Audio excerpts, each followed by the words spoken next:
mencegat, menahan, menangkap.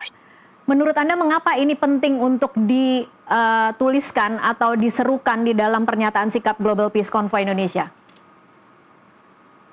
Ya karena hari ini dunia kan dikontrol oleh media kan. Kalau bicara media kita bicara narasi, dan siapa yang menguasai narasi maka dia menguasai media. Siapa yang menguasai media maka dia menguasai dunia gitu kan. Dan hari ini narasi seperti penculikan, kemudian juga penangkapan ini akan sangat istilahnya berpengaruh pada konsekuensi gitu kan. Karena kalau kita bicara penangkapan atau misalnya pencegatan, seolah ini adalah hal yang legit, hal yang legal. Oh berarti wajar lah mereka ini para teroris dan mereka ditangkap. Itu kan kalau kita terbesit ya kalau bicara ditangkap. Tapi kalau bicara penculikan, nah ini ilegal. Iya, jadi Mas Husein, konsekuensinya apa? Ini adalah Mas Husein, jadi mengapa menurut Anda penting narasi atau kata-kata yang diucapkan oleh Kementerian Luar Negeri begitu dikritik ketika tidak mau mengatakan bahwa ini adalah penculikan? Apa bedanya dengan penahanan? Mengapa ini penting? Iya, tadi yang saya katakan, kalau penahanan itu bisa jadi ya istilahnya artinya objek itu bersalah, maka ditangkap, itu kan.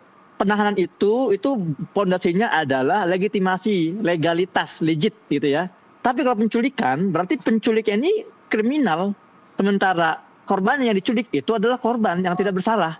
Itu penting. Jadi kalau kita mengatakan penangkapan, Israel menangkap aktivis global, orang akan melihat, oh, memang wajar dong. Ini sebuah hal yang legit untuk dilakukan oleh Israel. Tapi kalau kita menggunakan istilah penculikan, ini artinya ada ketegasan di situ bahwa yang dilakukan oleh IDF ini adalah ilegal, ini adalah kejahatan, dan para korban penculikan itu adalah mereka yang korban dan tidak bersalah. Ini penting sekali, dan ini menunjukkan sikap dan posisi Indonesia ya. Ini semua berkaitan, ini semua adalah siklus yang harus difahami oleh pemerintah, dan ini hari ini kita kan bicara dunia media sosial ya, di mana orang ini bisa menginfluensikan macam-macam gitu kan.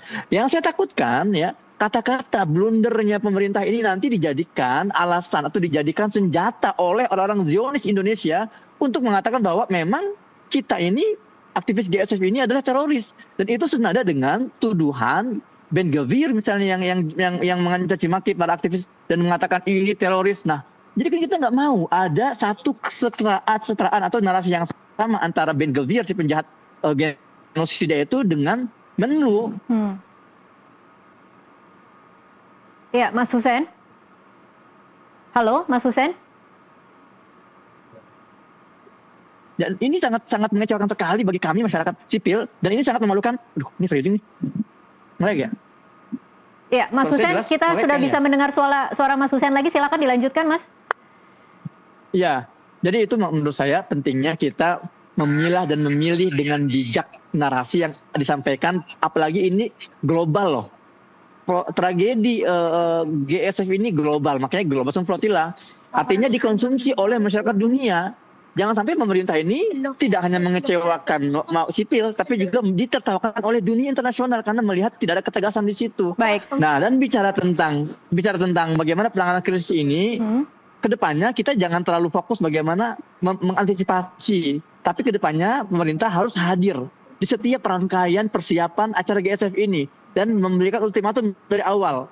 Kami pemerintah Indonesia melepas para aktivis untuk membawa bantuan ke Gaza, dan kami ingatkan kepada Israel ya agar jangan coba-coba mendekati gerakan yang ilegal dan dilindungi oleh internasional. Nah, itu yang kita inginkan dalam GSF ke depannya dari pemerintah Indonesia. Oke. Mas Husein, kalau dibandingkan dengan respon negara-negara lain yang warga negaranya menjadi korban dan juga ikut diculik, ditahan dan juga disiksa oleh pemerintah Israel, apa yang Anda sesalkan atau sayangkan dari sikap pemerintah Indonesia?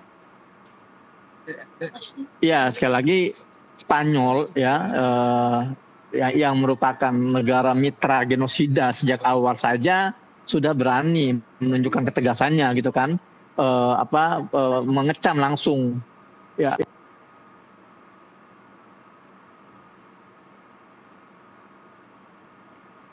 Mas Husein, mohon maaf suaranya tidak terdengar lagi.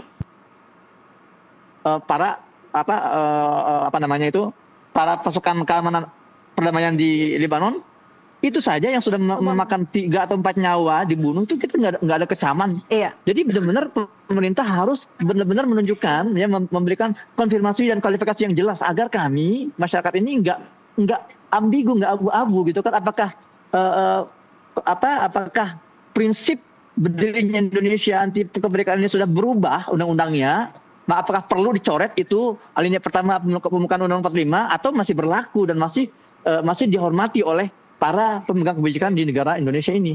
Oke, baik Pak Tabrani, ini kalau kita melihat rentetan kejadian ini kemudian mencoba mencari benang merah, Pak Tabrani, apakah memang sudah saatnya pemerintah Indonesia mengevaluasi dengan cepat bagaimana keanggotaan Indonesia di BOP? Karena tentara nasional kita sudah jadi korban, kemudian relawan kemanusiaan kita kemarin diculik dan disiksa. Tetapi kalau mengamati bagaimana pernyataan kutukan dari Kemenlu Republik Indonesia kemarin, mengutuknya pun tidak jelas mengutuk pada siapa.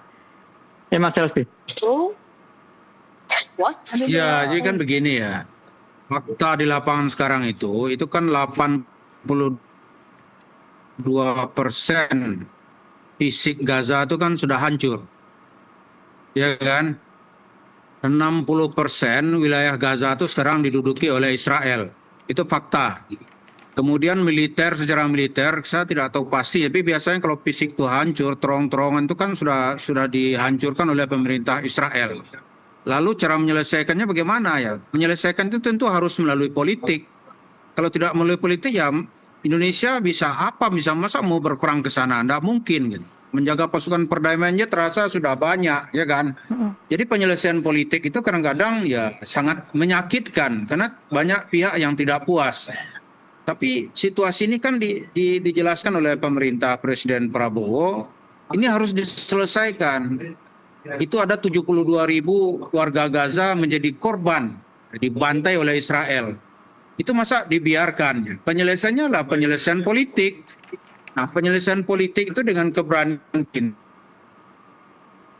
kita ikut dalam Board of Peace. Board of Peace itu kan mau menyelesaikan konflik. Ini kan baru dimulai ya, belum berjalan secara maksimal. Ya, yang lain-lain itu kita lihat sebagai tentara kita sebagai misi perdamaian juga ikut menjadi korban. Tapi kalau tidak ada penyelesaian ya warga yang mati tentu akan lebih banyak karena Israel itu adalah aktor negara dengan kekuatan penuh. Sementara warga sipil kan tidak punya senjatanya pun senjata yang terbatas. Kalau dulu Gaza itu dianggap sebagai tantangan berat bagi Israel, tapi setelah berperang 3 tahun terberatnya, tentu ini harus diselesaikan ya. Kalau nggak diselesaikan ya siapa yang mau melanjutkan perang terus-menerus, kan tidak ada. Gitu. Jadi menurut saya, walaupun itu belum memberikan hasil yang positif, ya penyelesaian yang ditempuh oleh pemerintah itu harus dilanjutkan supaya memberikan solusi kepada warga Gaza. Dilanjutkan artinya tetap berada di dalam BOP, Pak Tabrani? Ya, harus tetap itu. Kalau keluar no choice kemana? Oke, kalau di dalam bayangan Anda konkretnya bagaimana sebenarnya pemerintah seharusnya melakukan tekanan politik itu? Ya kan sekarang Presiden bisa bicara dengan Trump ya. Dengan Trump itu kan bisa memberikan pemenahan ekspansi lebih lanjut. Karena sekarang itu yang bisa dilakukan. Sebagaimana misalnya nih, ini Syria bagaimana keluar dari krisis yang panjang. Itu kan melalui dialog yang disponsori oleh Muhammad bin Salman dari Saudi. Sehingga sanksi-sanksi terhadap Syria itu bisa diselesaikan. Ini salah satu contoh gitu. 6 di Turki pelan-pelan bisa pulang dan memberi harapan di Syria. Nah, kita berharap warga Gaza juga begitu. Setelah banyak yang mati tentu itu harus diakhiri gitu. Peran pemerintah yang berani mengambil jalur BOP itu menurut saya adalah pilihan yang tersedia di antara ya pilihan lain yang sudah tidak efektif. Karena PBB sendiri serangan sudah nggak efektif, ya kan? Maka ditawarkan jalur yang lebih cepat untuk menyelesaikan kemelut kemanusiaan di Gaza. Itu hasil lebih lengkap, ya kita tunggulah bagaimana proses demi proses sedang berjalan. Baik, menyinggung tadi yang Anda katakan sebelumnya Pak Tabrani soal ICC, International Criminal Court yang mengeluarkan surat perintah penangkapan untuk Netanyahu, dan setelah surat perintah itu kemudian diterbitkan, beberapa negara Eropa sudah menyatakan akan menangkap Netanyahu jika ia memasuki wilayah mereka. Dan Presiden Korea Selatan Lee Jae-myung sudah mengatakan bahwa Korea Selatan juga harus mengambil keputusan terkait hal itu. Menurut Anda dengan pernyataan bersama seperti ini ada gelombang kesepahaman tentang bagaimana mereka seharusnya bersikap terhadap Netanyahu, haruskah pemerintah Indonesia juga bersikap? Ya, pemerintah Indonesia kan sekarang ini ada peran yang dilematis ya. Kan dia mau ikut dalam juru damai.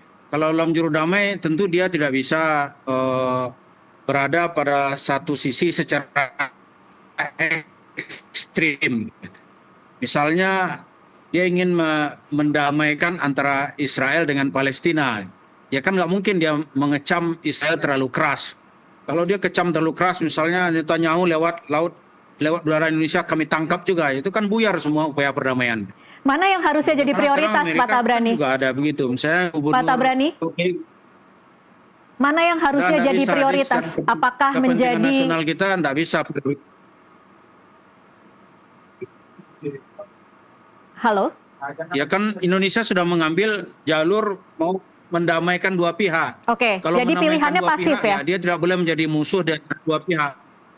Jadi pilihannya Tidak terlihat pasif oleh aktif, publik. Tetapi tidak.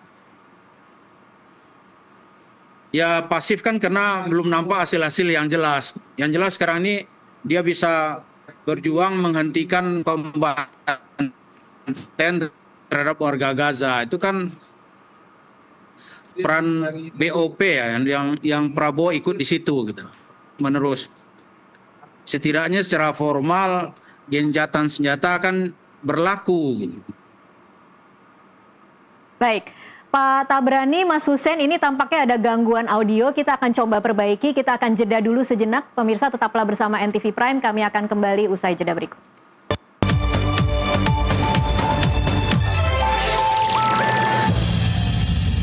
Saksikan Sportcast malam ini